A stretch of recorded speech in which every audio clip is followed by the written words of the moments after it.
को आप लोगों के बीच उठाना नितांत आवश्यक था, क्योंकि चुनाव के पहले बहुत सारी प्रेस कॉन्फ्रेंस आयोजित की गई।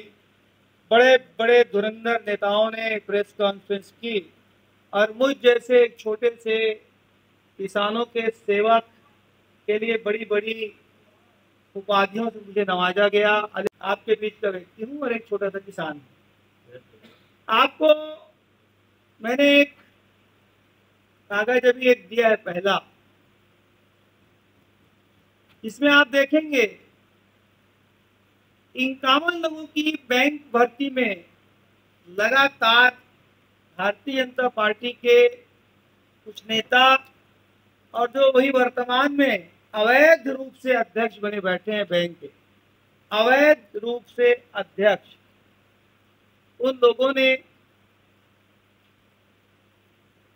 मुझे आरोपित करने का प्रयास किया कि 51 लोगों की भर्ती गलत तरीके से की गई। मैंने आपको एक जानकारी उपलब्ध कराई है, 1 से लेकर 26 तक जिन लोगों की नियुक्ति की गई वो नियुक्तियां किनके कार्यकाल की है?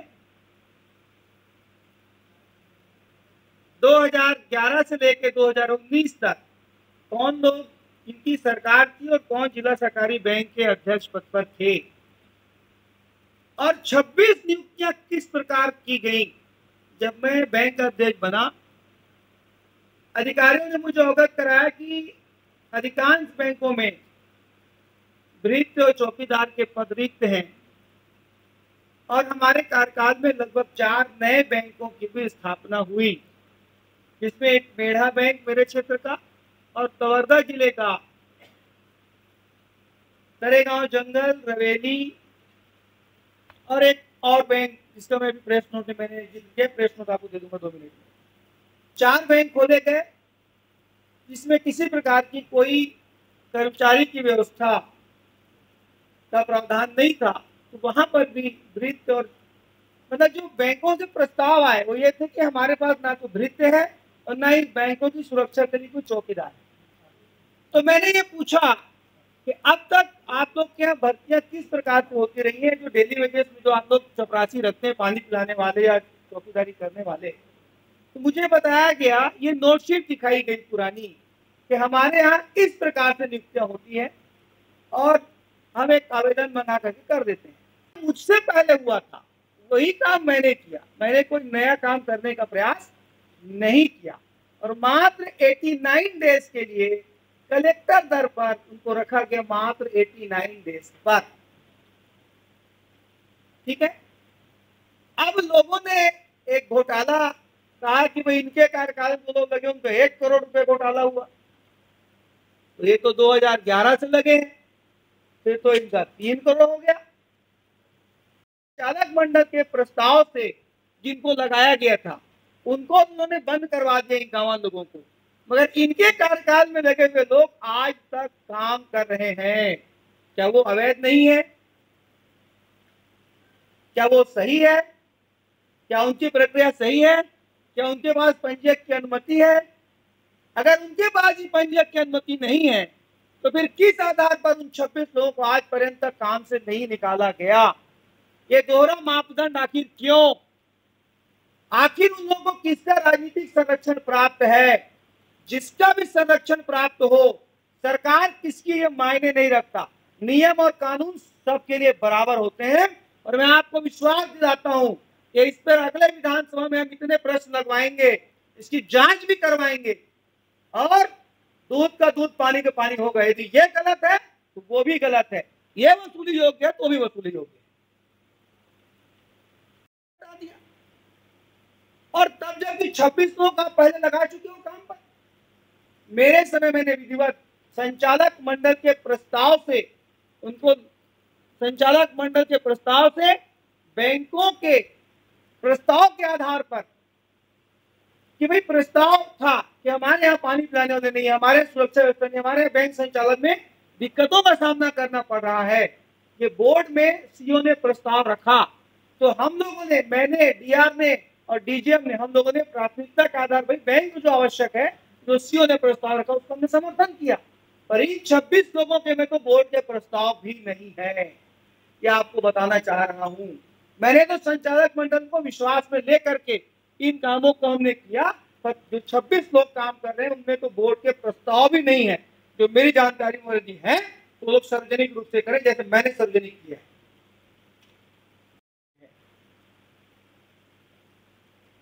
दूसरा एक काफी आपको और मैं दे रहा हूं, न्यायालय छत्तीसगढ़ राज्य सहकारी अभिकरण बिलासपुर के एक आदेश है। ये आदेश हुआ है मार्च महीने में, ये आदेश हुआ है 12 मार्च को, 12/3 को, 12/3 में आदेश हुआ है। इस आदेश की, ये आदेश किस चीज का, ये समझने की आवश्यकता है। ये जो आदेश है, जब सचिन बघेल की संचालक मंडल की रिजर्व बैंक ऑफ इंडिया में शिकायत हुई अनियमितताओं की, वित्तीय अनियमितताओं की, उस वित्तीय अनियमितता के आधार पर जब बैंक को पनिश भी किया गया, उस आधार पर उस संचालक मंडल को सरकार ने भंग किया। जब उनको भंग किया तो उस समय उनका 14 महीने का कार्यकाल बाकी था। अब आप सब जानते हैं कि कोई भी निर्वाचन का जो कार्यकाल होता है वो 5 वर्ष की उसकी अवधि होती है।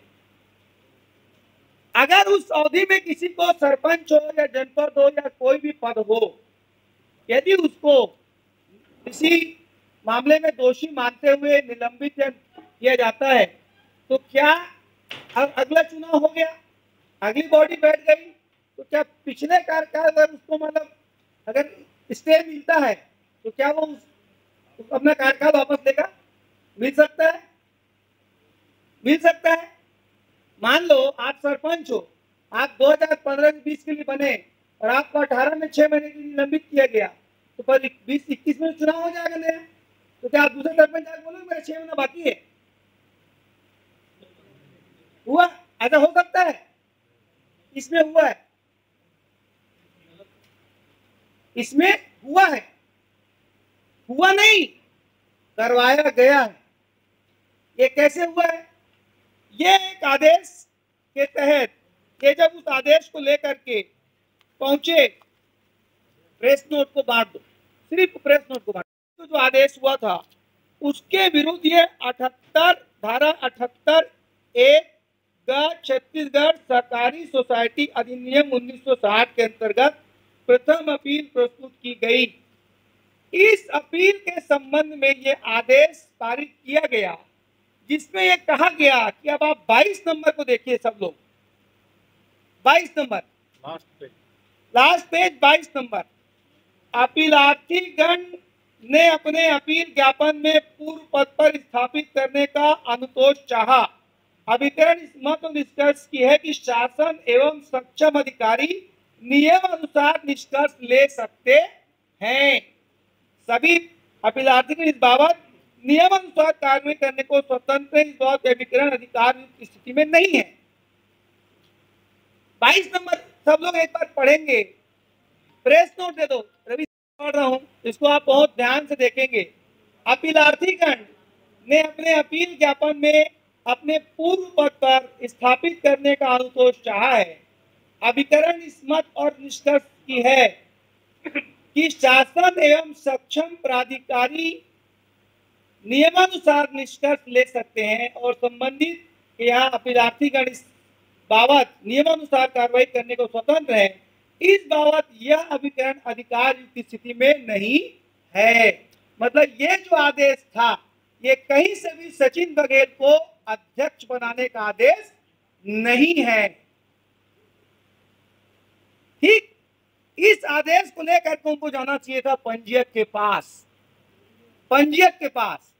पंजीयक ये निर्णय लेते कि आपका टेनओवर निकल चुका है, अब समय अवधि निकलने के बाद आपको मिलना चाहिए या नहीं मिलना चाहिए, और यदि मिलना चाहिए तो वहां से आदेश जारी होता, जो कि मेरी जानकारी में आज पर्यंत तक आदेश जारी नहीं हुआ है और बिना पंजीयक के आदेश के किस प्रकार माननीय कलेक्टर महोदय ने, जो कि प्राधिकृत अधिकारी थे जिला सहकारी बैंक के, उन्होंने किस प्रकार उनको प्रभार सौंपा, ये बहुत बड़े जांच का विषय है। एक ऐसी संस्था जो 3000 करोड़ की संस्था है, वहां पर गलत तरीके से संचालक मंडल को बैठाया जाता है और संचालक मंडल बैठ के पहली ही बैठक में कितने सारे गलत निर्णय लिए गए हैं, कितनी वित्तीय अनियमितताओं के निर्णय लिए गए हैं, मैं आपके माध्यम से बताना चाहता हूं। क्योंकि संचालक मंडल पूरी तरह से अवैध है, अतः उनके द्वारा लिए गए सारे निर्णय अवैध हैं। यदि दम है सचिन बघेल में तो कल इस आदेश पर प्रेस कॉन्फ्रेंस करे और जवाब दे और रजिस्ट्रार की अनुमति का कागज आपको दिखाए, और नहीं तो उसको 1 मिनट भी जिला सहकारी बैंक में सीढ़ी में पैर रखने का अधिकार नहीं है। और अभी भी सरकार जाने से कुछ नहीं होता। हम लोग इस मामले को विधानसभा में उठाएंगे और मैं इस मामले को हाई कोर्ट और सुप्रीम कोर्ट तक लड़ूंगा कि किस तरह से गलत तरीके से एक गलत संचालक मंडल, किसानों की संस्था, मजदूरों की संस्था, किसानों की संस्था है वो, जहाँ किसानों की अमानत रहती है, और वहां पर जाकर के गलत तरीके से इस आदेश का हवाला दे करके गलत तरीके से वो बैठ गए। ये आदेश 12/3 का था।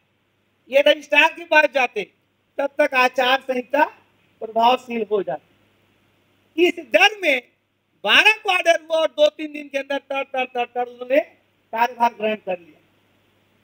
ये कितना बड़ा आपराधिक कृत्य सचिन बघेल के द्वारा किया गया। अरे आपका कार्यकाल निकल चुका था, निकले हुए कार्यकाल वापस नहीं आया करते, और इसमें कहीं पर भी ये नहीं लिखा है कि आपको पुनः पद पर स्थापित किया जाता है। आप सब पढ़े लिखे लोग हैं, इस ट्रिब्यूनल के आदेश को आप पढ़िए। इसमें कई लोग वकील भी होंगे और जो न हो वकीलों से एक बार परामर्श कर सकते हैं। ये आदेश ट्रिब्यूनल का आदेश है साथियों। जमीन कब्जा की है। एक आदरणीय नेताजी ने प्रेस कॉन्फ्रेंस करके कहा कि मैंने जमीन कब्जा की है। साथियों, मैं आपके माध्यम से आज एक घोषणा करना चाहता हूं, अगर मैंने किसी किसान की 1 इंच जमीन कब्जा की होगी तो उसको 1 डिसमिल दूंगा, और 1 डिसमिल की होगी तो 1 एकड़ दूंगा। मैंने पूरे राजनीतिक जीवन में 1 इंच भी अवैध जमीन कब्जा करने का काम किसी का नहीं किया। यह आरोप पूरी तरह से मेरे ऊपर निराधार और गलत आरोप लगा है। परंतु जिन नेताजी ने जमीन कब्जा करने की बात कही है, किस कंपार्टमेंट के फॉरेस्ट के कितनी जमीन उन्होंने कब्जा की है, इसी सरकार में नपवाऊंगा उस जमीन, इसी सरकार में जमीन नपेगी। कौन से कंपार्टमेंट नंबर में कौन से नेताजी ने कितना कब्जा किया, जिन्होंने मेरे खिलाफ आरोप लगाया था, वो कंपार्टमेंट नंबर जो बोल रहा हूं ना, वो नेताजी तक संदेश तक पहुंच जाएगा कि कितनी एकड़ जमीन जंगल की नेताजी ने कब्जा की है, वो उन तक समाचार पहुंच जाएगा। और इसी सरकार में उसकी जांच करवाऊंगा, इसी सरकार में। मेरी तो सब जांच करवा ली, और फिर से इनाम की घोषणा कर रहा हूं। 1 इंच जमीन कब्जा होगा तो 1 डिसमिल दूंगा, और 1 डिसमिल होगा 1 एकड़ दूंगा। आज तक पूरी स्वच्छ छवि के साथ राजनीति की है मैंने। किसानों की लड़ाई 15 साल रमन सिंह के खिलाफ भी लड़ता रहा, और जब मैं जिला सहकारी बैंक का चेयरमैन बना तो मैंने किसान सेवा सप्ताह चलाया। जो किसान बैंकों में आते थे उन किसानों का चाय और पानी के साथ स्वागत किया जाता था। उसका भी बिल प्रस्तुत किया गया कि यहाँ का इतने का बिल, वहां का इतने का बिल। आप लोग मेरे से मिलने आते थे, थोड़ा बहुत घोटाले में आप लोग का भी हाथ है, तो वहां आपने भी चाय पिया होगा, समोसा खाया होगा।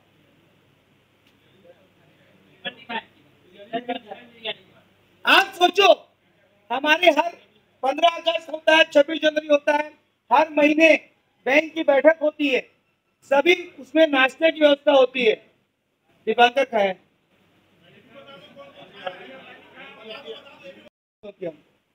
और बिल प्रस्तुत करें सचिन बघेल 2 लाख का, कहाँ का 2 लाख की बिरयानी कब बन गई?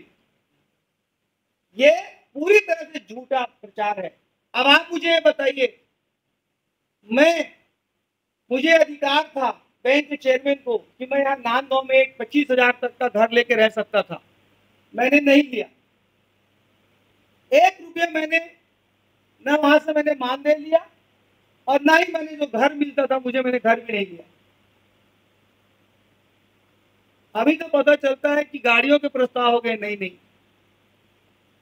आखिर बाकायदा उसका विज्ञापन जारी किया गया और विज्ञापन जारी करके कोटेशन के आधार पर उसको किया गया। सचिन बघेल जी जहां चाहे उसकी जांच करा सकते हैं, उसमें कहीं कोई दिक्कत नहीं है।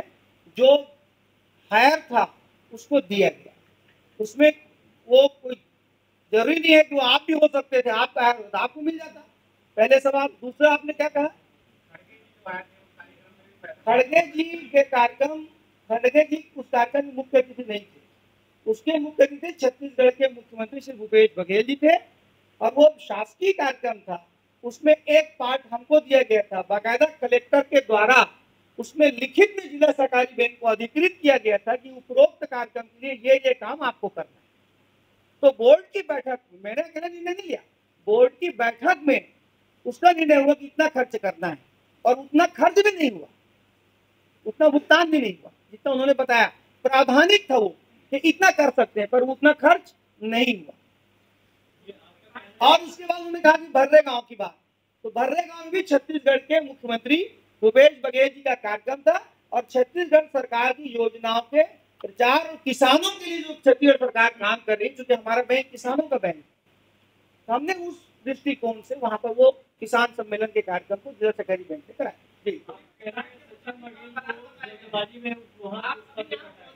जल्दबाजी में नहीं, जल्दबाजी में नहीं। अरे भाई ये तो आदेश ही नहीं है उसको बैठाने का, इसमें कहाँ लिख रहे हैं आपको? 22 नंबर पढ़ो ना। इस मामले में कलेक्टर भाई आप यही तो जांच का विषय है कि कलेक्टर साहब ने उसको बैठाया कैसे बिना सक्षम अधिकारी का। आपको तो कलेक्टर का वर्षन लेना चाहिए इसमें। माननीय कलेक्टर महोदय ये आदेश है, इसमें आपने बिना सक्षम अधिकारी लिखा है। सक्षम अधिकारी पंजीयक होता है। अगर मैं पुलिस रिकॉर्ड, मेरे खिलाफ एफआईआर कौन सी धारा में बताइए, मेरे खिलाफ एफआईआर कहाँ है बताइए ना भाई, कौन सी धारा में अपराध कायम हुआ है मेरे खिलाफ, अपराध क्रमांक क्या है, मैं किस मामले में दोषी हूं मुझे बताइए।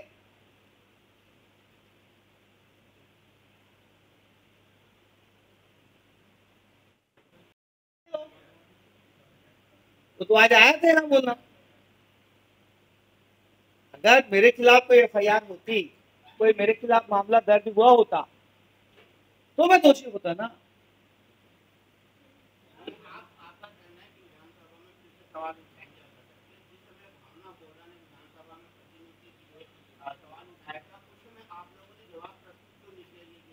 एकदम सही जवाब है, एकदम सही सवाल है आपका। भावना बोरा जी ने 25 तारीख को सेशन के आखिरी दिन आखिरी मिनट में सवाल उठा, आखिरी दिन आखिरी मिनट में सवाल उठा, तत्काल जांच की घोषणा हो गई। मैं चाहता हूं, बहुत अच्छा किया उन्होंने जांच करवा, कोई गलत नहीं करवाई। तो जांच अगर 20, 21 और 22, 23 की हो रही है तो 11 से 19 तक की जांच क्यों नहीं होना चाहिए? होना चाहिए कि नहीं होना चाहिए? अगर ये गलत है तो वो सही है क्या?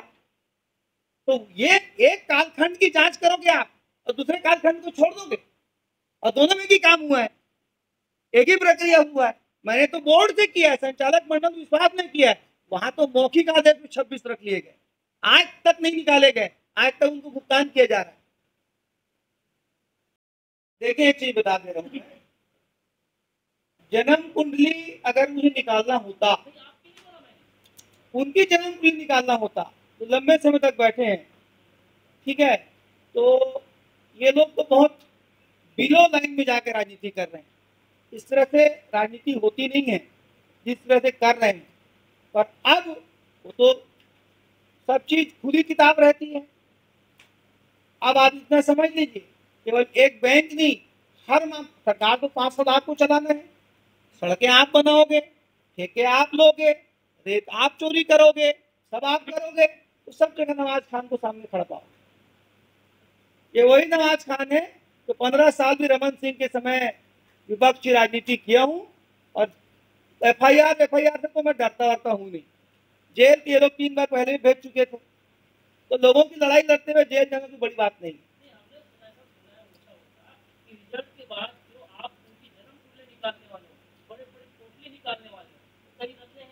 अगले प्रेस कॉन्फ्रेंस के इंतजार करो।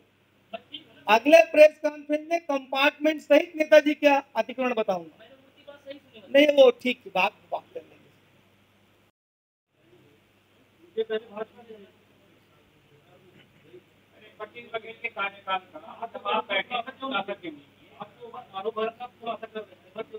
देखिए मैं ये सोचता हूँ राजनीति में इतनी शुचिता होना चाहिए कि हम एक दूसरे की कबर खोदने काम न करें। जब आपके ऊपर अनर्गल आरोप लगे तो जवाब देना वाजिब। जब आपके ऊपर झूठे आरोप लगे, जमीन कब्जा के आरोप लगे, फर्जी भर्ती के आरोप लगे तो जवाब देना वाजिब।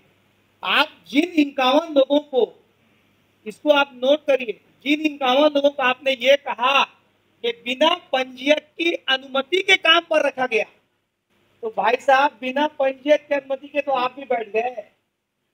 आपके पास कहाँ पंजीयक की अनुमति है? तो अगर वो अवैध थे, वो 26 भी अवैध हैं, और ये जो आपने किया अभी बैठने का काम, ये भी अवैध।